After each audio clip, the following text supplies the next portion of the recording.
Bueno, pues primeramente voy a ser breve. Voy a explicar el formato de la charla, que será, en primer lugar, hablo yo, una introducción muy simple. Después va Miguel, que presentará a Pepe. Y luego ya como 45 minutos, 50 de Pepe, o lo que él considere oportuno. No. Sobre la historia de Alda del Carmen. Primero, nos gustaría explicar quiénes somos la Asociación Lumbre. La Asociación Lumbre, con otro nombre, con otra denominación, nace en 2012 por la lucha ecologista a raíz de la reivindicación de los tueros secos o enfermos, que hasta entonces se traían en muchísimos de los casos pues en tinas verdes y digamos que era un elemento que no nos cuadraba mucho y que considerábamos injusto y necesario y se corrigió. Más adelante nos hemos centrado más, digamos, en la actividad cultural, en impulsar eventos culturales tipo Tuero Fest. Llevamos ya 6 ediciones y un poco hasta el día de hoy. Yo por mi parte, Miguel, si quieres. Pásame el micrófono. Y funciona. No, el micro lo coge todo. Estando ahí lo coge todo. ¿Coge todo? No, es que el micrófono no va de vuelta, el micrófono para grabar. Claro. Y no, pero bueno, yo reconozco, bueno, vamos. Tú proyecta la voz. Reconozco, bueno, hablo bajo, si veis que hablo me decís para arriba así con las manos. Bueno, buenas tardes, vecinos, vecinas, aldeanos y aldeanas. Bienvenido a estas jornadas de memoria histórica, memoria que además quiero de verdad mostrar mi satisfacción porque después de muchos años de hablar con Pepe, pues hemos conseguido que el proyecto empiece hoy. Digo que el proyecto empiece hoy porque la intención de este ayuntamiento, la intención del colectivo es pues seguir profundizando en la memoria democrática, la memoria histórica de Aldea del Cano. Hoy la charla que vamos a presentar es creo que se llama Movimiento Obrero en la Segunda República y Represión Franquista. La persona que va a darnos la charla es Pepe Hinojosa, José Hinojosa Durán, un amigo. Le voy a leer un poco su biografía, que creo que es importante que la conozcamos para saber. Yo de entrada diré que sé que es un profundo conocedor de la vida y la historia de Aldea del Cano en la Segunda República y en la posguerra y en la Guerra Civil. Bien, es un doctor en Historia por la Universidad de Extremadura, en Geografía e Historia, es profesor de enseñanza secundaria, ahora mismo es profesor en el Centro de Adultos de Cáceres, tiene publicado una treintena de artículos, ha coordinado también 6 libros colectivos, como títulos propios son Tropas en un frente olvidado, el ejército republicano en Extremadura durante la Guerra Civil, y Miguel Hernández y los combatientes republicanos en Extremadura durante la Guerra Civil, ¿no? Bien. También es miembro del Consejo de Redacción de la revista Nuestra Historia, revista de historia de la FIN. Ha ganado el Premio de Investigación Cultural Arturo Barea 2023 de la Diputación de Badajoz. Además, es presidente del Grupo de Estudios sobre la Historia Contemporánea de Extremadura. Y mantiene un compromiso como activista con la memoria histórica democrática de Extremadura, así como es vicepresidente de la Asociación Memorial en el Cementerio de Cáceres, Amezeca, y delegado en Extremadura de la Amical de Mauthausen y otros campos, y de todas las víctimas de nazismo. Creo que he hecho un resumen de tu perfil como biógrafo. Bien, mirad, ahora voy a hablar. Para Aldea del Cano, para el Ayuntamiento, a la Corporación Municipal, es fundamental que conozcamos pues, la historia social y política de la Segunda República Española y la represión franquista, de la que fueron víctimas en Aldea del Cano mujeres y hombres republicanos, aldeanos y aldeanos, que fueron asesinados algunos, fusilados, desaparecidos, condenas de prisión, deportados, otros en campos de concentración, vejaciones a mujeres, discriminación social y económica, en fin, todo lo que sufrieron los represaliados republicanos. Yo me quiero centrar en qué significa este homenaje para la Corporación Municipal y creo que para el pueblo de Aldea del Cano. Pues, como lo voy a resumir muy claramente, como se especifica muy claramente en la Ley de la Memoria Histórica de Extremadura, es el reconocimiento, dignificación y homenaje a los ciudadanos aldeanos que terminaron siendo víctimas de la represión franquista, porque a las personas afectadas por la represión republicana se les restauró hace decenas de años. Es decir, estamos en una dignificación de personas que fueron represaliadas, que han sufrido, fueron asesinadas, en fin.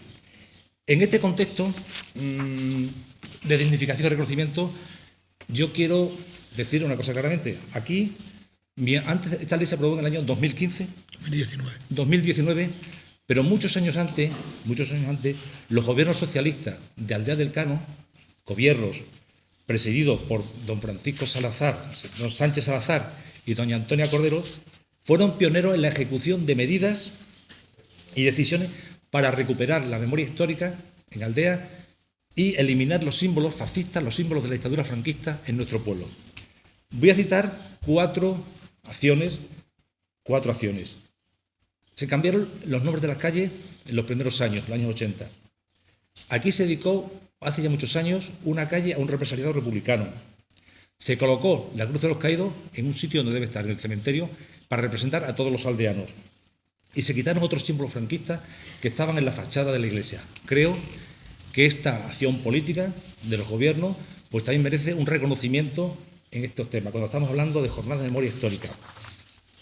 Yo quiero agradecer a Pepe que esté con nosotros, pues sé que es un profundo conocedor de las temáticas de la Segunda República. También le he comentado la posibilidad de que vayamos trabajando en un tipo de informe, un tipo de documento, que donde se vea todo el trabajo hecho, todo lo que ha pasado durante la represión. Bien, yo como alcalde, como presidente de la Corporación Municipal, quiero trasladar este reconocimiento a todos los familiares y represaliados, algunos fueron represaliados y otros muertos. Quiero trasladarle el reconocimiento del Ayuntamiento de la Aldea del Cano, porque pero para nosotros, como no podía ser de otra manera, esta jornada tiene un valor histórico, fundamental.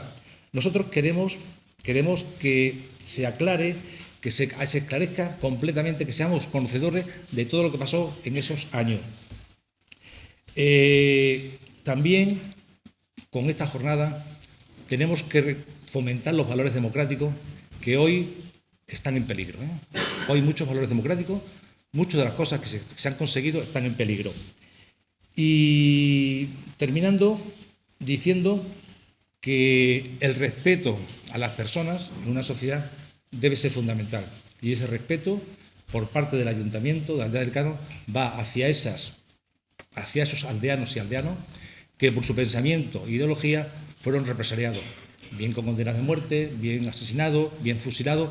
Ese reconocimiento que yo quiero trasladarle a todos los familiares y a todas las personas desde el Ayuntamiento de Aldea del Cano.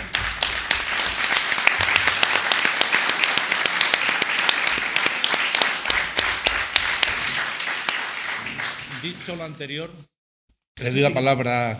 Yo quiero hacer un pequeño inciso sobre una cosa muy importante que has dicho, antes de presentar a Pepe. Muchas veces, respecto a este tipo de honras y de homenajes que se hacen, muchas veces no ponemos el acento lo suficiente, creo, en la actividad política, social, sindical o de cualquier otro tipo que hicieron esas personas por el cual fueron represaliados después. Es decir, se habla a veces, creo, en demasía, o se pone mucho el acento, en el drama, y eso a veces nos encasula, pero no se habla, de que eran los mejores dirigentes políticos y sindicales de la época, los más lúcidos, los más avanzados ideológicamente, los que lideraban huelgas, protestas, que consiguieron. Está haciendo un spoiler, Pedro, yo creo que eso lo podemos dejar a Pepe, que Pepe no la aclarezca, y para eso está el turno de palabra, ¿vale? Simplemente hacer esa matización. Sí, pero bueno. Doy paso a Pepe Sí, está bien. y accedéis con él. Bien, adelante, Pepe. Bueno, buenas tardes. Lo primero es agradecerle a la Asociación Lumbre que me haya invitado a impartir esta conferencia, charla, diálogo. Vamos a ver cómo lo hacemos, porque si yo tengo que hablar aquí 40 minutos, yo creo que no me invitáis más, ¿no? Eso por un lado, ¿no? Y especial y en particular a Pedro, ¿no? Que es quien contactó. Igualmente al Ayuntamiento por colaborar en la actividad y a todas y todos ustedes que están esta tarde aquí, ¿no? Bueno, y veo que hay un grupo de amistades, que eso es importante también, ¿no? Cuando llegas a un sitio y ves que hay amigas y amigos, pues intentas hacerlo mejor de lo que pretendes, ¿no? Esta conferencia, la verdad que llevamos unos meses hablando de ella y yo sí quería aclarar de qué voy a hablar, porque no vaya a ser que vengamos buscando otra cosa y si se dice del principio, ¿no? Entonces, ya sí me pongo las gafas porque veo que... Bueno, mi intención es hablar o dar unas notas muy breves y provisionales sobre los dos asuntos que vienen hoy, que vamos a tratar, es decir, el movimiento obrero en Aldea del Cano en los años 30, en la Segunda República, y muy relacionado con ello, unos apuntes, quizás más breves todavía, sobre la represión franquista en Aldea del Cano. Lo primero que voy a hacer es hablar del movimiento obrero organizado, porque obreros somos todos podemos hacer cuestiones, pero nos organizamos en sindicatos, en partidos políticos, etcétera. De ello voy a hablar. En cuanto a la represión franquista, solo voy a dar unas líneas, que son un avance, ha apuntado algo ya Miguel, y yo creo que por ahí van las cosas. Le van a permitir que en la exposición voy a citar algunos nombres, van a salir nombres, pero seguro que me quedaré otros. El hecho de que no salgan otros no quiere decir que sean más o menos importantes, sino que es imposible.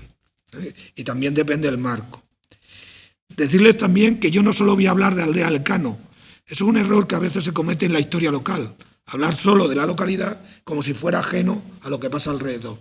Por eso voy a hablar de lo que pasa en la provincia y a veces de lo que pasa a nivel de todo el país. Incluso podríamos hablar hasta a nivel internacional, porque de Aldea del Cano se habló hasta en Moscú, lo digo por decir. Y me van a permitir, pasamos la primera, que estas palabras sean un pequeño homenaje a una persona que ya falleció, que fue la que me hizo ver, realmente yo había visto alguna documentación, la particularidad que supone Aldea del Cano en la Segunda República en la provincia de Cáceres. Fue Francisco Cordero Bazaga, lo tenéis ahí atrás, que es un personaje importante en esta historia, como otros, pero es importante en esta historia. Como digo, pero entro en materia, ¿no? Bueno, Aldea del Cano es una localidad que en 1930 tenía 2.218 habitantes, eso es importante saberlo. Una localidad tipo medio, pequeña, ¿bien? Y como la mayor parte de Extremadura, la gran mayoría de su población eran jornaleros y pequeños campesinos, los famosos yunteros que había en Extremadura y en otros sitios no. Pero es verdad que en Aldea del Cano había un grupo importante que se dedicaba al carboneo. Esto se ve, ¿no? Llega la Segunda República. Estamos en 1931, bueno, unos días antes, el 12 de abril, hay unas elecciones municipales en 1931. Yo ahora, por eso digo que esto son notas todavía que hay que ir profundizando. No sé, lo hablaba con Vicente el otro día precisamente, si el 12 de abril se elige una corporación ya de republicanos o de monárquicos. Yo no lo sé todavía, porque en muchos pueblos va a salir una corporación monárquica. Pero se repite la elección en mayo, el 31 de mayo, y entonces son republicanos. Que me dice Vicente que seguramente es lo que ocurre aquí. ¿De acuerdo? Ya tenemos esto. Pero me interesan también que vean ustedes cómo en junio del 31 hay unas elecciones a Cortes Constituyentes importantes, porque son las que dan el paso para que se monte todo el andamiaje institucional de la República. Para que no haya un gobierno provisional, va a estar el gobierno ya de Azaña, con todas las de la ley, nombrará, por ejemplo, algo muy importante para nosotros, que son los gobernadores civiles, porque no hay autonomías. Está Aldea del Cano y Madrid, y Cáceres, que hay un delegado del gobierno, si queremos llamarlo, y también la Constitución de 1931, una Constitución por la que, por cierto, las mujeres podían votar. Se votaba a partir de los 23 años. Digo, para que nos situemos, ¿no?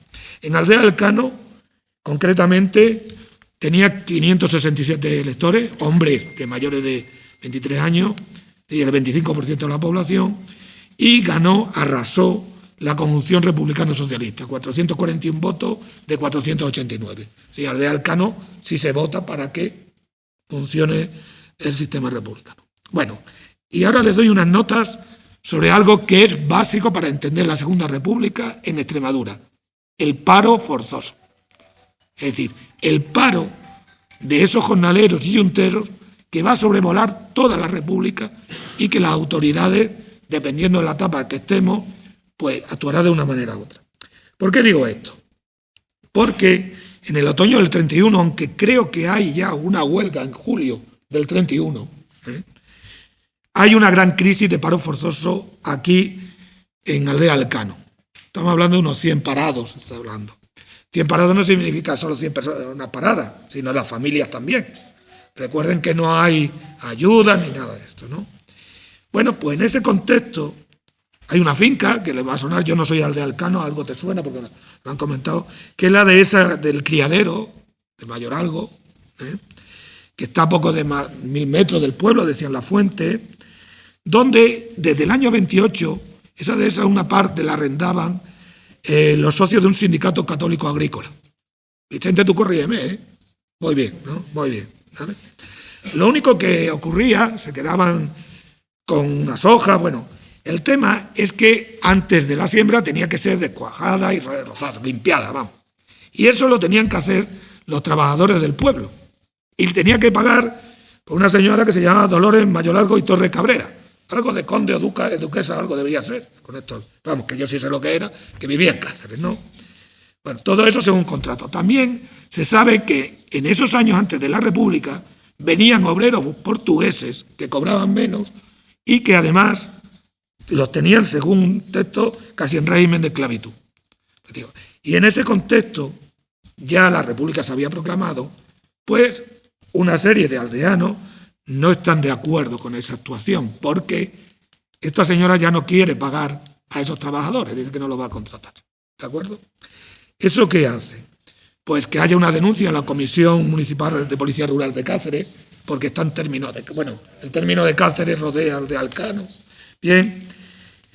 Y resulta que no se soluciona. Ante eso los trabajadores se van poniendo nerviosos, entre comillas, y bueno, pues ¿qué hace el alcalde y el presidente de ese sindicato y el de la sociedad obrera, que hablaremos más adelante quién es? Pues intentar que no haya conflicto con la Guardia Civil, pero sí animan a los trabajadores a ir a esa finca. Que, por cierto, en noviembre sí pagaba 3,50 pesetas, con 50 céntimos, pero que deja de pagarlo, contrata a alguno y lo deja, ¿no? Parece ser que echa la mayoría y hay incumplimiento y yo no sé cómo termina aquello, creo que sé cómo termina. Eso se ve en la siguiente día. Uy, me parece que no hemos ido muy bien. Tienes que ir por atrás. Ahí. Hay un documento que redacta el alcalde de ese momento, que es que, como no tengo delante, pero se ve quién, los nombres. Bueno, y también, como digo, el presidente del sindicato agrícola, el secretario del ayuntamiento, etcétera. Y es donde se ve todo eso. ¿Cuál es la solución, creo yo, que hay al final? Pues es muy sencilla. Es que hay un sindicato que se llama Sociedad Obrera Unión Trabajo, podemos pasar, que va a convocar una huelga debido a esta situación que viene reproduciéndose, ¿de acuerdo? Y eso hace que el gobernador civil convoque a los grandes contribuyentes del municipio para que pongan dinero, ¿para qué? Para que estén trabajando desde abril hasta mayo en obras municipales. El PER del momento, ¿no? Esto ha sido siempre igual. Lo digo, esto es lo que hay aquí. Parece ser que hay un conflicto en mayo con la cuestión del esquileo. Y en la siega también vuelve a haber tensiones con el tema de las cosechadoras y las trilladoras, porque había un acuerdo de que no se podían emplear si hubiera trabajadores en paro, ¿no? El caso es que a finales de julio del 32, el alcalde occidental en ese momento se llamaba Antonio Guerra, pues dice que hay 75 obreros parados y otra vez estamos en lo mismo. ¿Cómo solucionamos esto? Esto que le estoy contando, les aseguro que se le puede aplicar a la mayoría de las localidades de Extremadura en estos momentos. Es decir, estamos paso a la República, los trabajadores nos encontramos, bueno, un nuevo régimen político, nuevas autoridades, muchos ayuntamientos se cambian, se desarrollan los sindicatos obreros a nivel local, sobre todo, porque las negociaciones en este primer momento son a nivel local, ese desempleo rural, una actuación negativa de los grandes propietarios o quienes les representan, que en algunos sitios aparece aquí la palabra caciques, terratenientes, y todo esto. La solución pasa siempre casi por lo mismo. El ayuntamiento busca fondos, a veces en el gobierno civil, a veces en esos contribuyentes y a trabajar, y se aplaca un poco. Eso sería seguramente la historia, ¿no?, de Aldea Alcano, pero hay una peculiaridad, ¿no? Yo hablaba de caso particular, el caso singular que Aldea Elcano va a ser durante la Segunda República en Extremadura. Voy a intentar explicar esto, ¿no?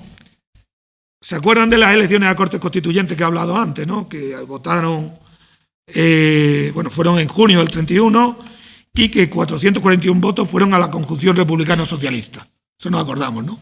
Pero resulta que hay un candidato que no va en esa conjunción, que en la prensa aparecía como republicano indefinido o radical, que en este pueblo obtiene 374 votos. En toda la provincia va a tener 700. Es decir, que el 50%, el 75% los va a sacar aquí, ¿no? Es decir, que 47.000 votos era lo que sacaba el que más votos obtuvo, el que ganó. 700 no era nada, era un personaje que tiene incidencia en el pueblo, pero no. ¿Y quién es este personaje? Y si pasamos ahora, creo que es. Este personaje que creo que es clave en esta historia, porque aparte de los grandes contextos, las personas incidimos unos a otros, no es otro que el capitán Benito Sánchez Delgado. El famoso capitán Benito. No sé si famoso, pero muy conocido, muy conocido. A mí siempre, Francisco Cordero, que hace unos 30 años que le entrevisté, imagínense si ha pasado tiempo, me hablaba de él, ¿no?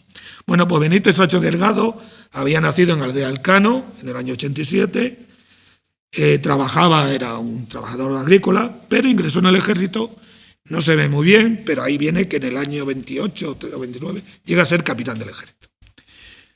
En los primeros meses se va a retirar de la vida militar de la República, en el año 31, 32, las leyes de hazaña, pero es una persona que había sido antimonárquico en la dictadura de Primo de Rivera y había estado en el Partido Radical de un tal Alejandro Lerroux, pero había chocado ya al final y estas actividades aparte le habían llevado, por ejemplo, a estar en el Ferrol en un castillo detenido varios meses por ser contrario a la República, ¿no? Y lo que sí es verdad es que vivía en Madrid y venía a Aldea Elcano. ¿Bien?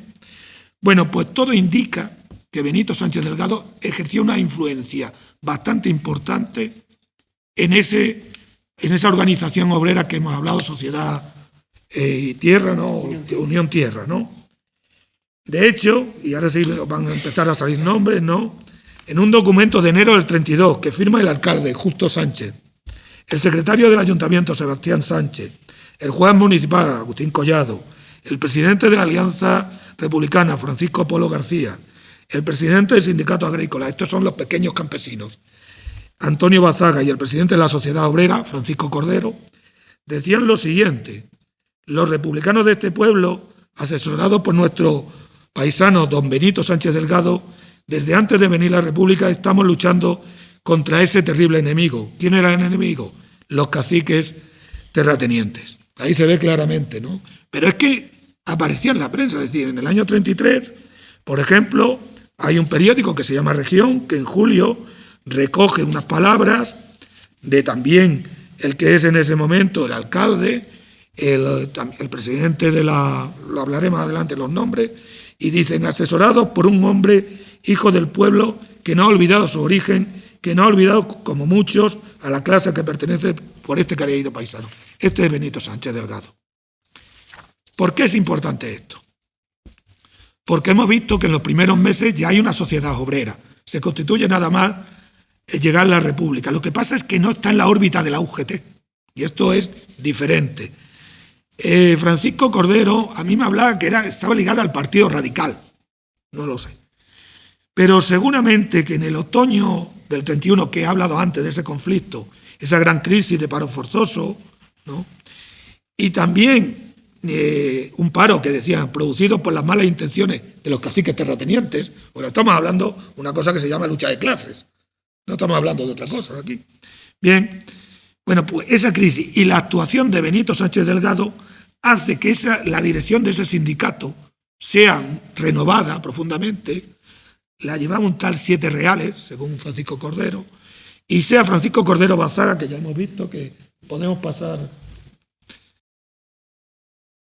quien va a encabezar ese sindicato. Ahí tienen una ficha que hace Francisco Cordero en el año 38, ahí lo cuenta prácticamente todo, resumidamente, y que tiene en esos primeros momentos como secretario a Alfonso Pacheco. Decía que iba a decir nombre y vamos a ir. Y yo creo que en esos momentos cuando incluso coge el nombre Unión Tierra. Lo digo porque todo el primer documento es de marzo. Por ejemplo, sabemos que los directivos de esa Sociedad Obrera Unión Tierra, que es clave en esta historia, el 12 de mayo eran Francisco Cordero Bazaga, Juan Gil Iglesias, Andrés Sánchez Molano, Juan Guerra Jaraí, Miguel Pulido Sánchez, Raimundo Sánchez Guerra, Florentino Sanguino Delgado, Lorenzo Sánchez García y Miguel Santos Sanguino. Estos nombres nos van a ir apareciendo. En julio de ese año también sabemos que Francisco Cordero era el presidente, porque firmaba ese comunicado que decía yo antes, que Andrés Sánchez era ahora el secretario, que Antonia Sánchez, lo sé por otra fuente, era la presidenta de la sección femenina y que María Cordero, no sé si María Cordero Bazaga, ¿no?, era la secretaria de la misma.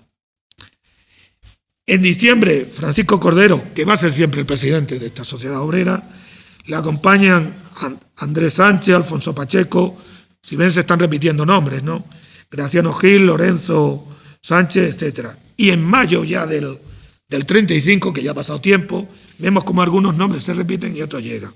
Graciano Gil Sánchez, Miguel Santos Sanguino, Miguel Pulido Sánchez, Alfonso Pacheco Molano, Andrés Sánchez Molano, Raimundo Sánchez Guerra, Manuel Pacheco Iglesias y Alfonso Jiménez García.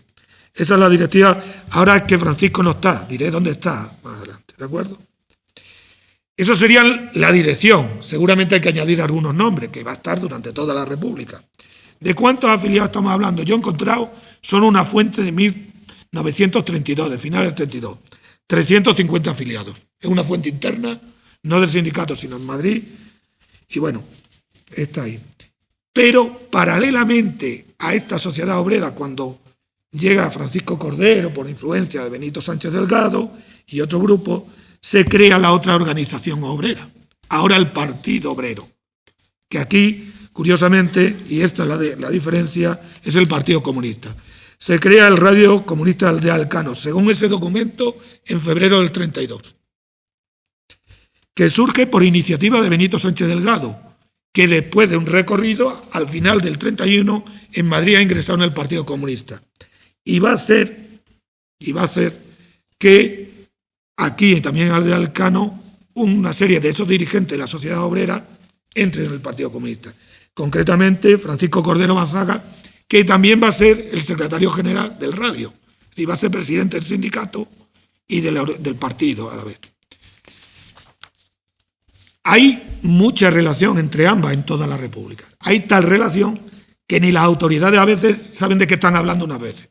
Si es del partido político, si es del sindicato, es una mezcla y son diferentes. Por ejemplo, la cifra de afiliados yo la he encontrado más adelante, en marzo, y llega a 50, ¿no? Pero voy a contar lo que a mí me contó Francisco Cordero y por qué se hicieron comunistas. Evidentemente está el fondo social, pero a mí me gusta también cuando hablamos, ¿no? Y dice, me narraba Francisco que como Benito en una asamblea de la sociedad obrera, que eran muy numerosas, eso coincide en la Guardia Civil, que ahí iba mucho público, decían, ¿no? Pues allí Benito Sánchez Delgado, esta persona que decimos que es tan importante o que actúa en el pueblo, dice que entra en el Partido Comunista y a continuación coge la palabra Francisco Cordero y dice, entonces, pues claro, después de él, cuando ya se habló, y yo digo, bueno, quiero exponer, antes de que terminemos la asamblea, quiero exponer también lo siguiente. Esta es una grabación, por eso va a ser, ¿vale?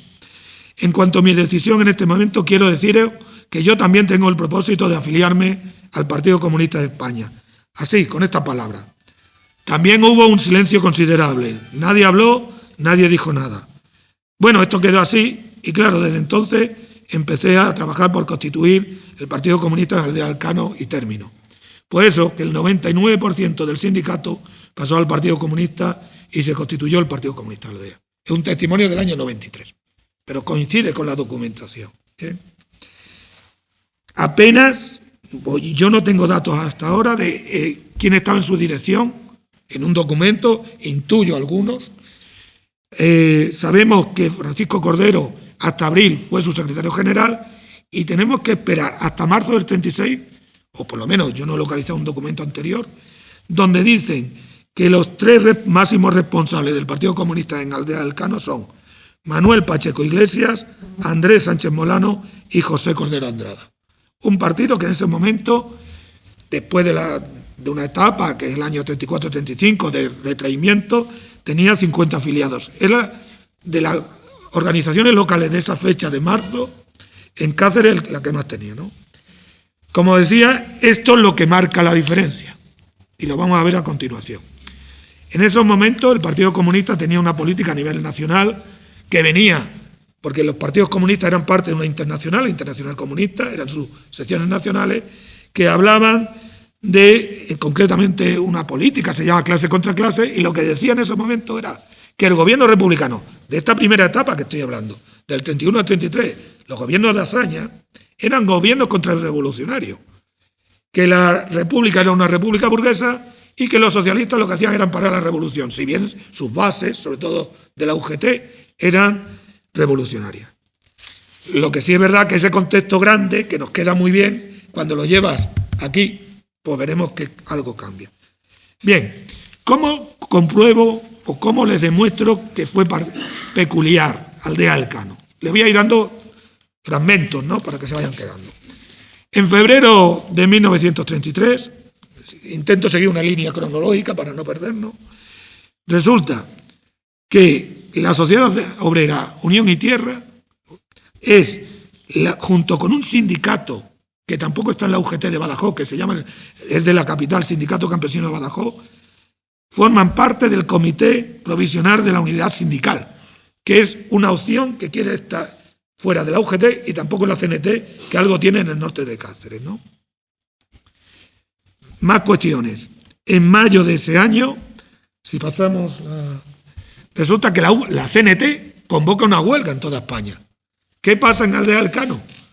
No saben por qué, vamos, sí saben, hay una relación no ideológica y nada, sino que como son diferentes, y son diferentes, sobre todo en Navalmoral, pues detienen a lo que es los directivos, que los tienen ahí, los nombres, y bueno, se ven algunos lo hemos visto, Francisco Cordero Bazaga, Juan Gil Iglesias, Andrés Sánchez Molano, estamos hablando de los mismos nombres, ¿vale?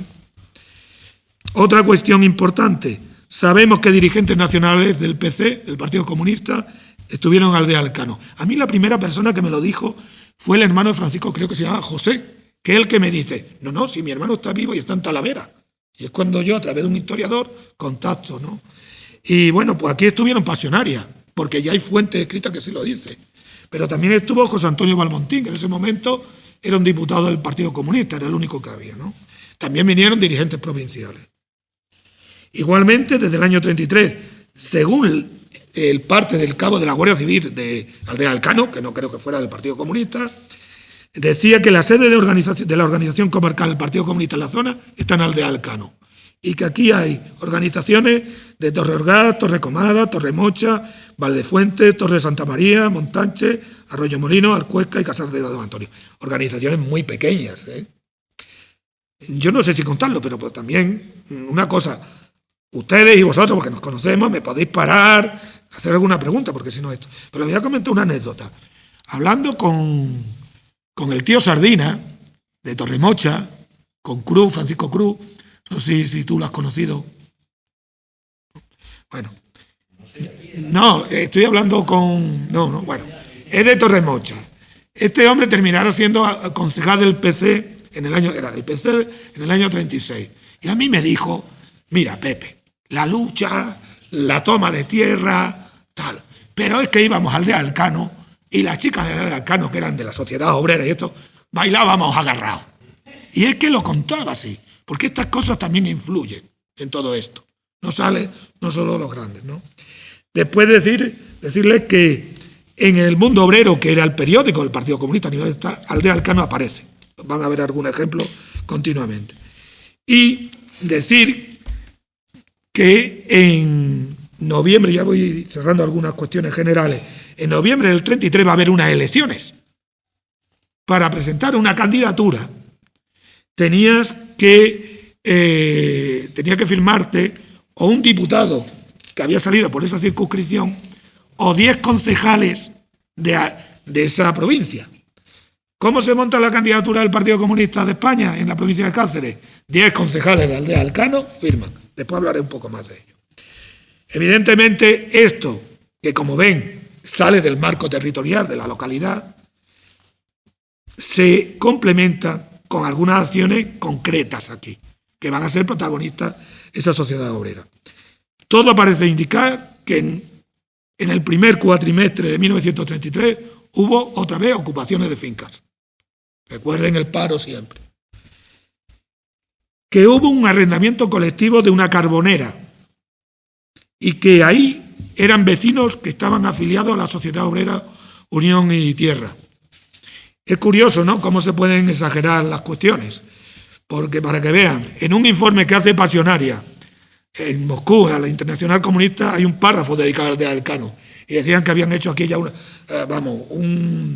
soviet del carbón y esto, pero realmente lo que era una cooperativa, ni más ni menos. Bien. Por cierto, a principios de 1933 ya teníamos la Constitución y podían votar las mujeres, que van a votar en esas elecciones en noviembre, pero aquí hay que elegir un juez municipal. Bueno, pues va a ser al final un juez municipal que es apoyado por esa sociedad obrera y por el Radio Comunista. Es un camarada legítimo, un campesino revolucionario, pero yo traigo esta nota por lo que viene a continuación, porque yo creo que esto es importante también. Es esta noticia que aparece en Mundo Obrero. Aquí dice cómo, frente a otras consideraciones, que las mujeres que se iban a votar a la derecha, a la reacción, lo que sea, son cosas que están debatiéndose, pues no, las mujeres aquí votaron por ese juez municipal. Y esto es algo que yo también quiero que vaya una línea aquí, ¿no? El tema de las mujeres. Porque es verdad que se incorporan las mujeres en los años republicanos a la vida política, social y tal. Pero también es verdad que eso se hace más en las ciudades. Pero es que en Aldea Alcano es la excepción también en eso. Yo no he encontrado tanta participación de mujeres al principio de la República. Quizás en la última etapa, si hay otras localidades, pero como esto no, ¿vale? Además, se construye un lavadero porque lo piden las mujeres y se hace a iniciativa de la Sociedad Unión Tierra con el apoyo del ayuntamiento. Y hay una suscripción, por cierto. Otra labor que yo he detectado por una denuncia precisamente de un vecino, y es que hay una importante labor educativa cultural de esa sociedad obrera. Y la apoya, hay un maestro que ayuda, que se llama Don Felipe, yo es lo que tengo en la referencia, ¿no? Le acusan de estar ayudando a la sociedad obrera. Bueno, todo esto pues, son también tareas que esto también se hace en otras localidades, ¿no? Por eso decía la diferencia. No obstante, todo no es de color de rosa, ni mucho menos. Aquí hay enfrentamientos. En los documentos se ve claramente como hay un enfrentamiento de aquellos caciques que vienen de la dictadura, de la monarquía, ¿no? Y yo, por dos cuestiones, dos ejemplos, ¿no? Aparte de lo que hemos dicho, las ocupaciones de fincas. Las ocupaciones de fincas, esto era muy sencillo. Se ocupaba la finca y venía la Guardia Civil y los echaba. A lo mejor duraba un par de días alguna vez, y eso generaba también tensión. Pero sí hay alguna cuestión que yo quería subrayar. Por ejemplo, hay tensiones con el sacerdote del pueblo. El periódico Extremadura, que es conservador, católico, el 4 de julio del 33, dice lo siguiente. A la terminación de la faena de la siega en la finca denominada El Moro, un grupo de comunistas, al grito, mueran los burgueses y hay que cortar la cabeza al cura, se encaminan al pueblo. Violentamente penetran en la iglesia, pasean por ella su bandera roja, profiriendo en blasfemia contra lo más sagrado, llegando hasta entrar a las caballerías, según dicen en el pueblo. Bueno, algo tuvo que haber, porque yo en Cáceres viví, lo que pasa es que no recuerdo el nombre, con un matrimonio que procedía de Aldea Alcano, y a mí lo de la entrada, algo en la iglesia hubo. Estamos hablando en el año 33. Bien. De hecho, hay una denuncia más adelante, en diciembre, una denuncia anónima que hace un vecino de Aldea Alcano, es anónima, pero dice, soy vecino de Aldea Alcano, Dice, por ejemplo, que se había hecho una pintada en la portada de la iglesia que decía cura curato, si sacas la procesión te mato.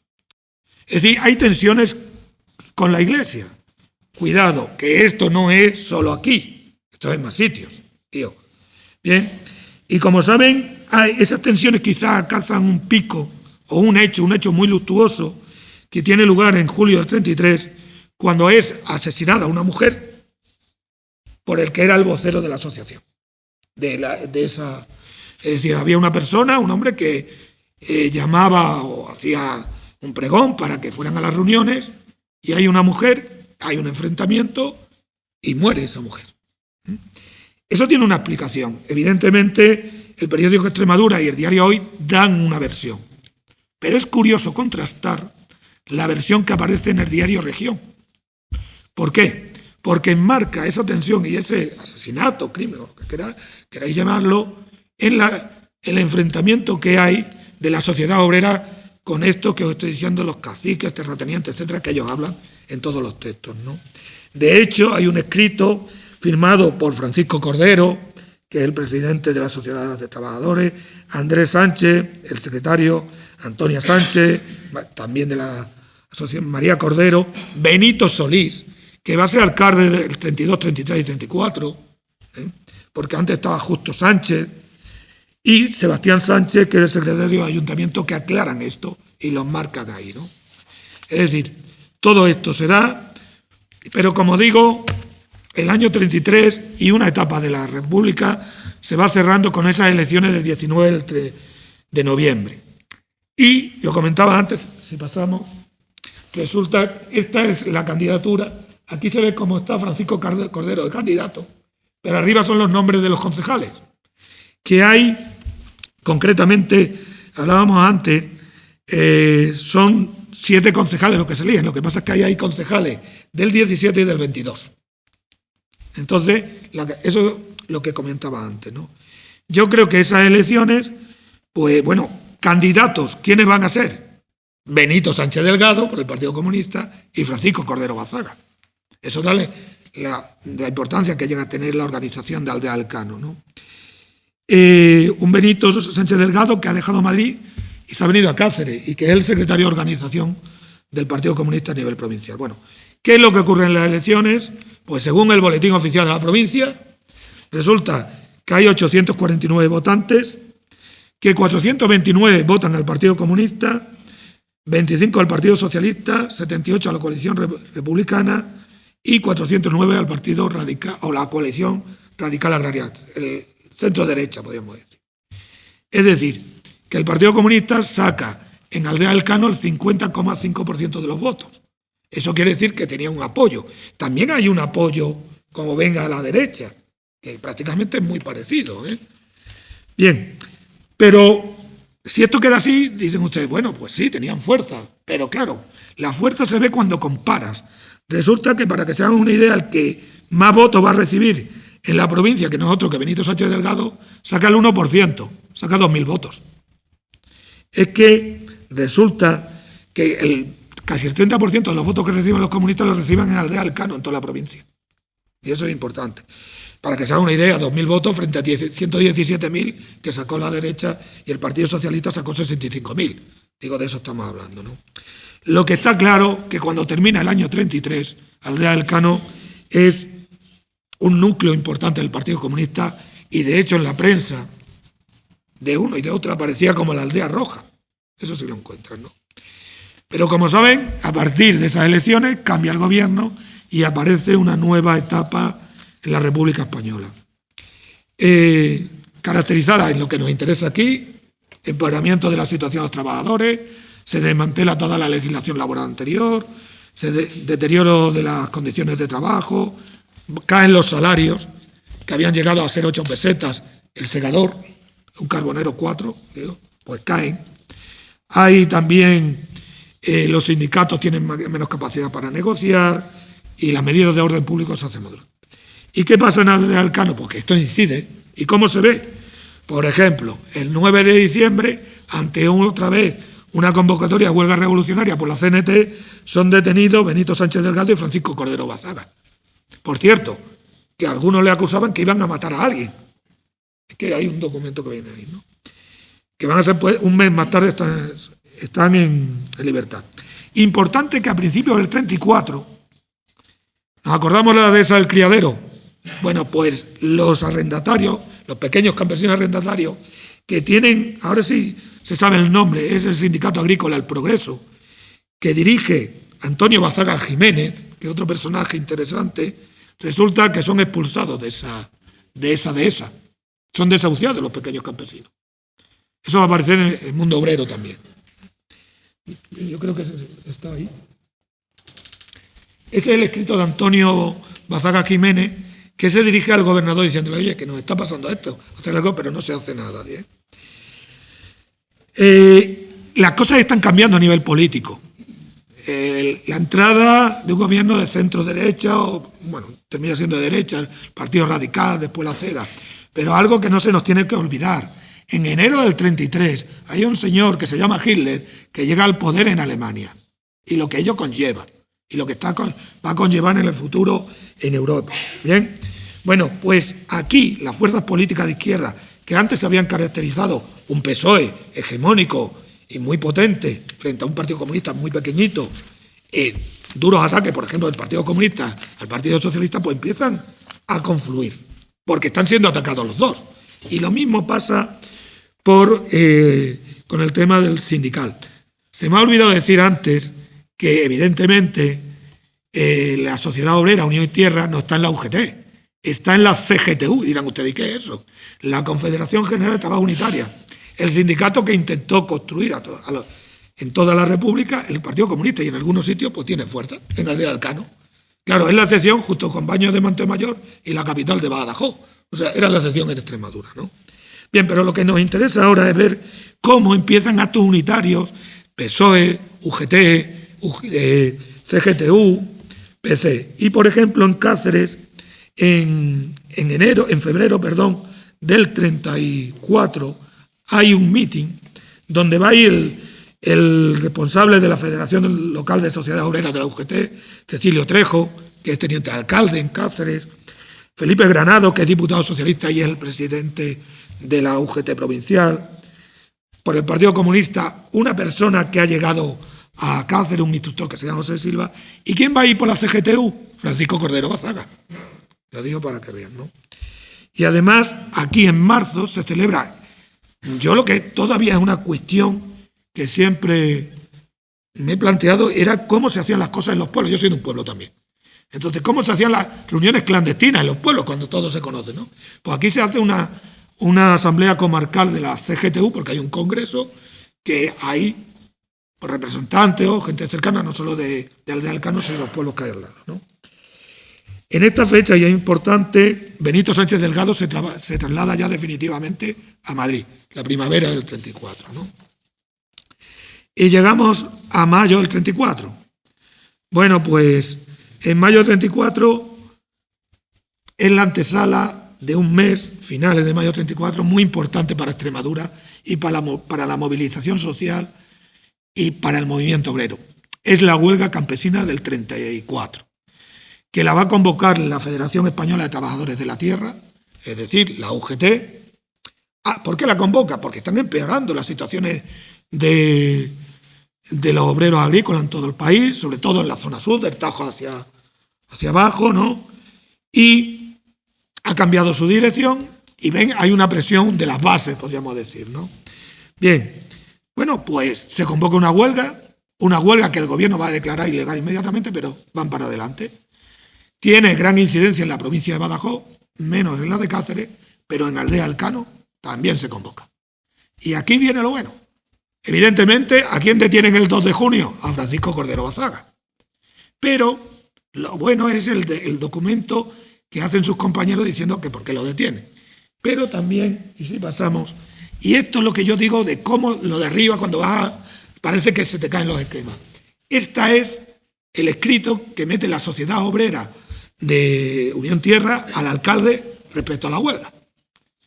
Que resulta que es un escrito más moderado, no digamos que el que tenía el Partido Comunista, sino que la propia FTT, que es lo único que están hablando. Es decir, aquí lo que hace la Sociedad Obrera es ligar la huelga al problema que hay en el pueblo. Y es que hay 3 grandes propietarios que no dan trabajo en el pueblo y que pagan menos. De eso va. Y que se cumplan las bases, es decir, el convenio. Eso es lo que se está pidiendo ahí, nada más. No se está pidiendo ninguna revolución. Entonces eso vemos como los grandes discursos por abajo pues son más...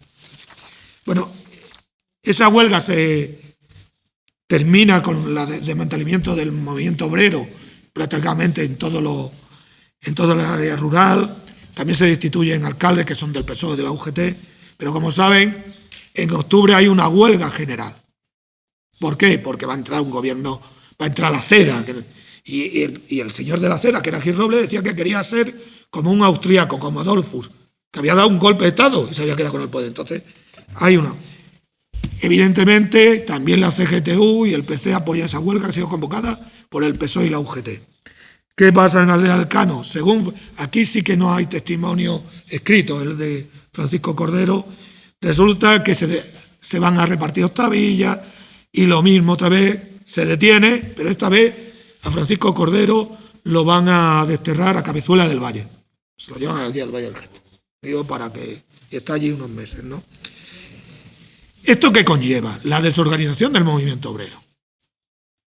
Por eso el año 35, voy a ir a... Tú no me has dado así. No me dices nada, pues yo sigo. Tú tiras. Bueno, yo no soy de aquí, soy de Campanario, pero quería venir una cosita. Nos has hablado, Pepe, al comentario que pasaba La Serena, que los ferroviarios tenían un peso en la CNT, también los mineros de la zona de Peñarroya y toda esa zona, tenían un peso muy importante en la movimiento obrero, pero aquí creo que había también un centro importante de Una estación de ferrocarril. Pero eran UGT. No había aquí... No. Es que estamos hablando del movimiento obrero en Aldea Alcano. Aquí la CNT está sobre todo en Navalmoral de la Mata, que eran obreros de la UGT, que en una huelga de carreros que hay en los años 10 se pasan a la CNT. Y por cierto son los que elaboran el programa agrario de la CNT. Igual que los ferroviarios de Cáceres, que son del Partido Radical Socialista, después será de Izquierda Republicana, aunque son afiliados a la UGT, elaborarán el programa ferroviario del Partido Radical Socialista. Pero como estamos aquí, y aquí la influencia está clara, ¿no? Yo creo que los de Benito Sánchez Delgado, si Benito Sánchez Delgado hubiera sido del Partido Socialista, estarían todos en el Partido Socialista, si eso está claro. Lo que pasa es cómo ya después, claro, entra todo, ¿no? Y voy... Bueno, el año 35 es reorganización. En enero la dirección provincial del PC entra ya en contacto con Aldea Alcano. En esos momentos el Partido Comunista, que ya está apostando por una estrategia unitaria, igual que el Partido Socialista, defiende, prácticamente se ha quedado solo, la Alianza Obrera y Campesina. Porque ya, por ejemplo, Largo Caballero ya no está... La Alianza Obrera, tenemos que ir a otra cosa, etcétera, ¿no? ¿Saben ustedes dónde se hace la primera Alianza Obrera y Campesina? Que yo tengo localizadas solo 4 en toda la provincia, en Aldea del Cano. Se hace en marzo. Por desgracia, el documento solo está la primera carilla, ¿no? Pero ¿quiénes son? Frente a otros sitios como en Broza, en Arroyo de la Luz, que está la UGT, pues aquí ¿quiénes están? La Sociedad Obrera Unión Tierra, el Radio Comunista y la Sociedad de Labradores, es decir, los pequeños campesinos que hemos visto antes, ¿no? ¿Y a qué se comprometieron? A luchar unidos sindical y políticamente, presentando un frente de hierro inquebrantable a la burguesía clerical fascista para la conquista de las reivindicaciones que señalamos y por todas las que acuerden los obreros y campesinos. Y pues ahí tienen, ¿no? Precisamente en marzo llega un instructor a Cáceres del Comité Central del PC, es decir, una persona que viene de la Dirección Central para apoyar la organización territorial provincial. ¿Saben ustedes dónde se va a venir? Aldea Alcano, porque es el sitio más seguro. En un chozo. Me contaba Benito que lo trajo en un burro, venía con su máquina de escribir, y esos son los informes que aparecen después, ¿no? Por cierto, y en abril, Francisco Cordero, y esto está contrastado, le hacen una propuesta y la acepta. En abril, Francisco Cordero Bazaga, otro de estos personajes que estamos hablando, abandona Aldea Alcano. ¿Y dónde se va? A Moscú. Se va a la escuela leninista de Moscú, a la formación de la Internacional Comunista. Está ya contrastado por fuentes internas, externas, etc. Y de allí no va a volver hasta junio del 36. Bueno, y seguimos. Sí, es que vuelve por eso, ahora lo vamos a hablar. Y seguimos, ya voy terminando esta parte y hablamos. El 30 de abril, la Guardia Civil aquí encuentra un montón de octavillas que han tirado a alguien que parece ser de fuera. ¿Qué es el 30 de abril? El día antes del 1 de mayo, ¿no? Bueno, pues resulta que la Guardia Civil se enteran que hay 50 aldeanos, también habría alguna mujer, que están celebrando el 1 de mayo clandestinamente cerca de aquí del pueblo, ¿no? Y eso nos permite saber algo, que es, que si pasamos la diapositiva, ¿sí? Ahí lo tienen, que detienen a la directiva de Unión Tierra. Por esto sabemos los nombres. Graciano Gil Sánchez, Miguel Santos Sanguino, Miguel Pulido Sánchez, Alfonso Pacheco, Andrés Sánchez Molano, Raimundo Sánchez Guerra, Manuel Pacheco Iglesias y Alfonso Jiménez García. Van a estar detenidos unos días, ¿no? Bien, voy terminando. ¿Por qué? Verano del 35, la Internacional Comunista lanza la política Frente Populares, coincide también con política de acercamiento de los partidos socialistas. ¿Esto qué es? Ya no podemos hacer nosotros la revolución solos, no somos tan revolucionarios. Necesitamos la unidad obrera, política y sindical, la unificación política y sindical. Pero además necesitamos contar con parte de la burguesía que es democrática. ¿Para qué? Para parar al fascismo. Lo he dicho antes, Hitler. La derrota en Alemania, Italia, etcétera, etcétera. Bueno, en este contexto pasan, o se entiende por qué esa sociedad obrera, Unión Tierra de la CGTU, ingresa en la UGT, creo que en noviembre del 35. Aquí tienen como de abajo arriba, de arriba abajo, ¿no? Y hay una crisis nacional en este país. Le suena la corrupción, todo esto. Bueno, Lerroux, un hijo, tal. Al final se convocan unas elecciones, también porque no hay acuerdo entre la CEDA y el Partido Radical. Y nuevamente nos encontramos algunas cuestiones. Son 7 diputados los que hay que elegir. Los comunistas intentan tener un candidato entre esos 7 en la coalición que se llama Frente Popular, Socialistas, Comunistas, Izquierda Republicana, Azaña, Unión Republicana. ¿Y a quién plantean? A Benito Sánchez Delgado. ¿Se acuerdan? Que estaba en Madrid, ¿no? Bueno, pero no lo aceptan, ¿eh? Pero no aceptan a nadie. Solo van 3 socialistas y 4 republicanos. Decir que a Aldea Alcano hay mítines y que vienen dirigentes provinciales del PC. Por lo tanto, sigue la organización funcionando. Y ya a los meses del Frente Popular, y voy terminando esta parte porque si no, al final sí me voy a los 45 minutos. Bien, hay aquí alguna documentación que nos permite saber qué hay en Aldea Alcano en esos meses de la primavera. Y hay alguna novedad. Primero, en marzo del 36, podemos pasar, hay este escrito. Son la organización de Aldea Alcano ante una encuesta que hace el Partido Comunista, dice lo que hay aquí. ¿Y qué hay aquí? Pues 50 militantes del Partido Comunista, que el nombre de los 3 camaradas responsables son Manuel Pacheco Iglesias, Andrés Sánchez Molano y José Cordero, que hay 4 concejales de filiación comunista, ya sí, porque a mí lo que me decía Benito es que los concejales, aunque eran del PC, no podían decirlo antes, porque si no lo quitaban de en medio. Aunque va a haber un cambio, ¿eh? Tienen que ser destituidos seguramente en el 34, si no en junio o en octubre del 34 y poner del Partido Radical. Eso pasa en muchos sitios, ¿no? Bueno, pues también decir, ante la pregunta, ¿influencia en las organizaciones sindicales? ¿Qué es lo que cuenta? Respuesta, influencia máxima. Cargo, presidencia, secretaría y 3 vocales. Los comunistas son los dirigentes de esa sociedad, Unión Tierra, que ahora está en la UGT, ¿no? Se me ha pasado, un aldeano está en el Congreso Provincial de la UGT de Cáceres, que se celebra a finales del 35 y en nombre de la fracción comunista, es decir, que esa es la integración que decía. Y aquí hay una cosa que yo en un reciente estudio, mi tesis doctoral que se va a publicar, le doy mucha importancia. Ustedes han oído hablar del 25 de abril, en 25 de marzo, las ocupaciones de tierra en Extremadura, en Badajoz. En Cáceres, no. En Cáceres no hay esas ocupaciones, ¿eh? Y tiene una explicación. Y quizá tenga que ver con Aldea Alcano en parte. ¿Por qué?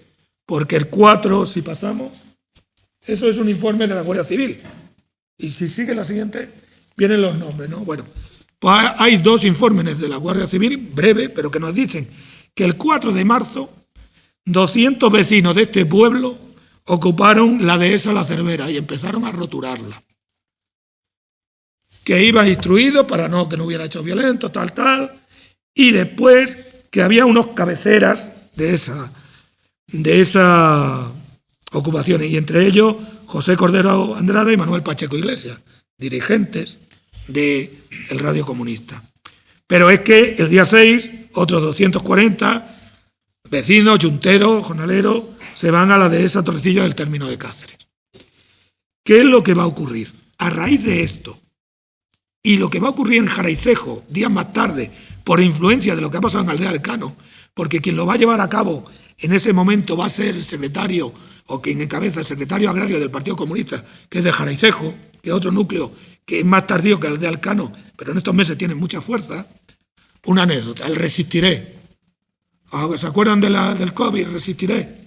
Bueno, esa letra no la compone el dúo dinámico, lo compone una persona que es hijo de un militante comunista de Jaraicejo, que va a ser después detenido otra vez en el franquismo. Y ahí viene algo del junco que se mueve. Eso es una frase de Lenin, o sea que, para que vean, ¿no? Lo que quiero decir, primero Aldea del Cano, Jaraicejo y varios pueblos de la zona de Trujillo. Ante eso, Bermudo, que es un diputado socialista, logra traer a técnicos del Instituto de Reforma Agraria y asienta a los campesinos. Y según este documento, en el anterior que hemos visto, en Aldea del Cano 5 fincas de las 6 que se ocuparon. Y eso pasa también en Trujillo. Por eso no hay las ocupaciones en Cáceres y en Badajoz sí. Puede ser una explicación, una hipótesis, ¿vale? Bien, aquí sí hay una novedad. Solo tenemos una referencia en el Archivo Histórico Provincial de Cáceres, que es la constitución de la agrupación socialista. Y aquí sí sabemos los nombres, porque aparece el acta de constitución. Concretamente, el presidente era Teófilo Jiménez Román, vicepresidente Victoriano Moreno Cambero, secretario Cipriano Aparicio Clemente, Vicente Granado era el vicesecretario general, Eusebio Vicente García el tesorero, Miguel Pulido Corbacho contador, vocal primero José Sánchez García, segundo Nemesio Sánchez y tercero Victoriano Villa. Tanto Victoriano Moreno Cambero como Eusebio Vicente fueron también cabeceras de las ocupaciones. Habrá que ver qué es el origen. Aquí puede haber diversas hipótesis, ¿eh? Es decir, interese de tener más fuerza en el pueblo de otras organizaciones, que haya habido alguna tensión, etcétera, ¿no? Y termino ya con dos cuestiones, porque estamos llegando ya a la última parte y ya se termina. El 16 de junio, el gobernador civil no permite que haya un acto comunista en Aldea del Cano, porque van a asistir Benito Sánchez Delgado, al que se le dice es que no aparezca ni por la provincia, y Francisco Cordero Bazaga, que acaba de regresar de la Unión Soviética. A mí lo que me dijo era que volvió porque se lo dijeron, iros para España los alumnos que había allí, porque allí se va a montar.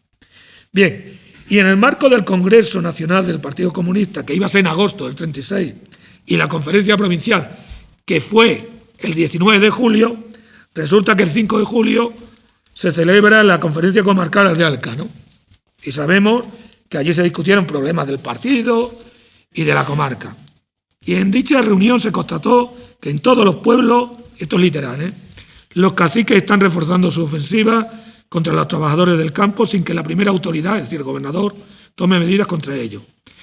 Ello explica que las conclusiones al gobierno que se planteaba eran exigir un duro castigo para los terratenientes y caciques que en los pueblos conspiran contra la República y que persigan a los trabajadores, exigir una solución al paro, es lo mismo que hemos visto desde el principio, que el Estado dé rápidamente créditos necesarios a los campesinos, a los pequeños campesinos, que ahora el Partido Comunista es un defensor de ellos, en esa política de frentes populares, o que se anulen el pago de la renta de esos pequeños campesinos, ¿no?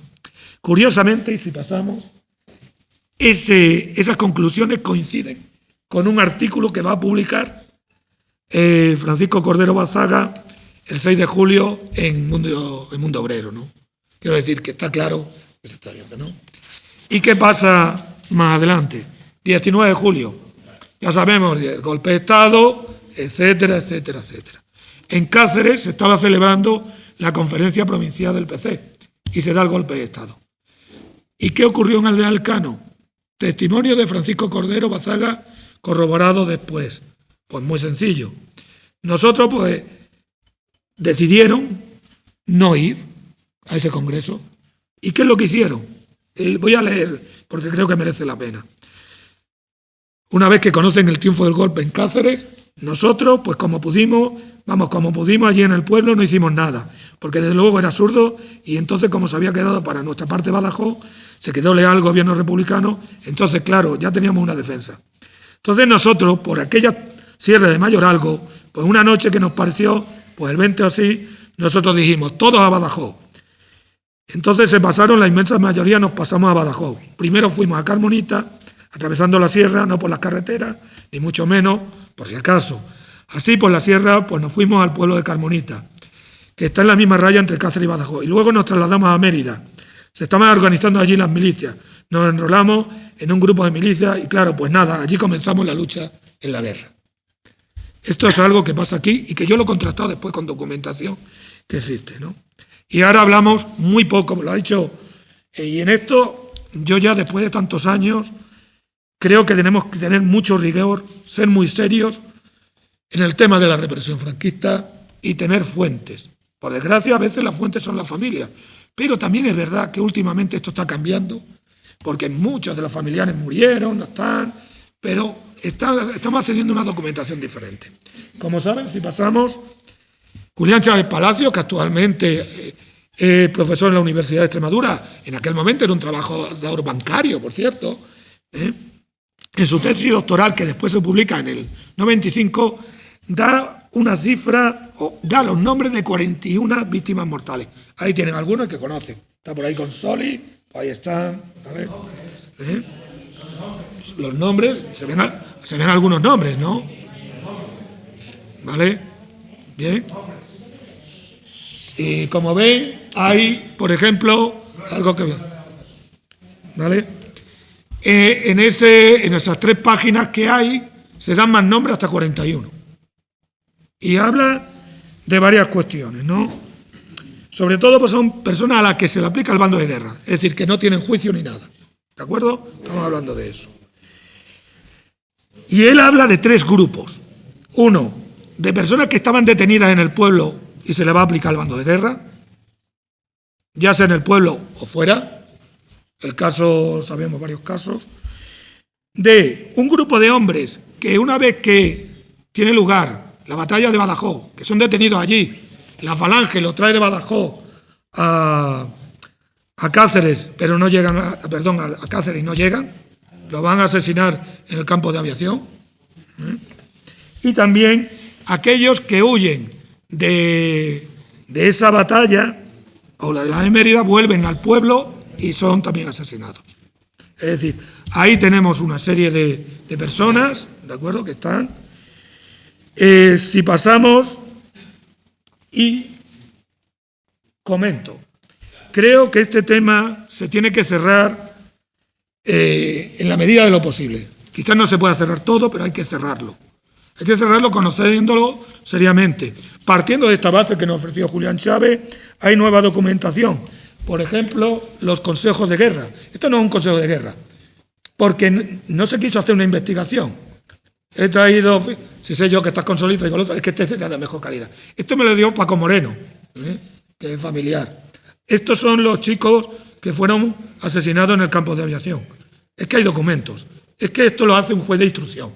Lo que pasa es que los militares después dicen que estas muertes no hay que investigarlas porque pudieron ser por choque con la fuerza pública.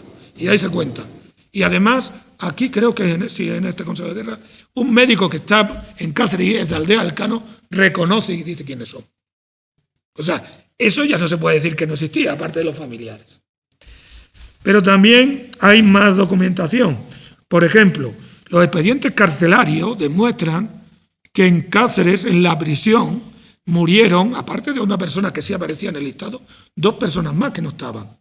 Por ejemplo, se llaman Andrés y Martín Jiménez Silvestre, seguramente hermanos.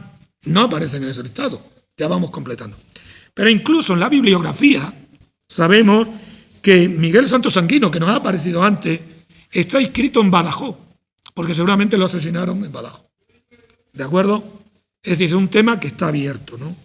Entonces yo creo que hay que cerrar esto con la nueva documentación, hay que plantear lo que ha dicho ante Pedro la relación que hay. Esto no era porque mi vecino me quitó una vaca o por las lindes, no.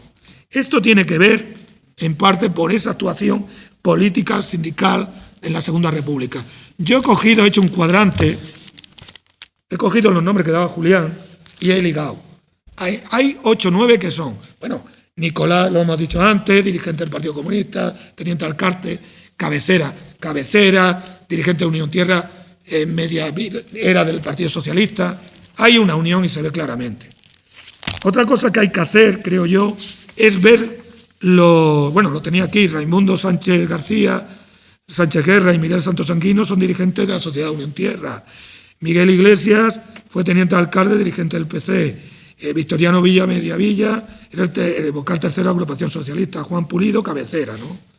Y otra cosa que hay que ver es descubrir, y eso lo van a tener que hacer aquí, las líneas familiares. Creo que en uno, podemos ir, bueno, es lo mismo, creo que alguien, uno de la que hemos visto antes, ¿no? Uno de ellos, su mujer era María Cordero Bazaga, no sé de qué me da que era la hermana pues estas cosas hay que verlas, porque yo veo muchos apellidos que coinciden. Sí.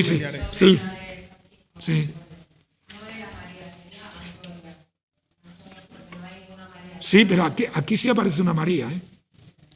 Puede ser otra, porque yo tengo, mi padre en mi pueblo tenía un señor que tenía los mismos nombres y apellidos, o a lo mejor es María, pero puede ser, bien.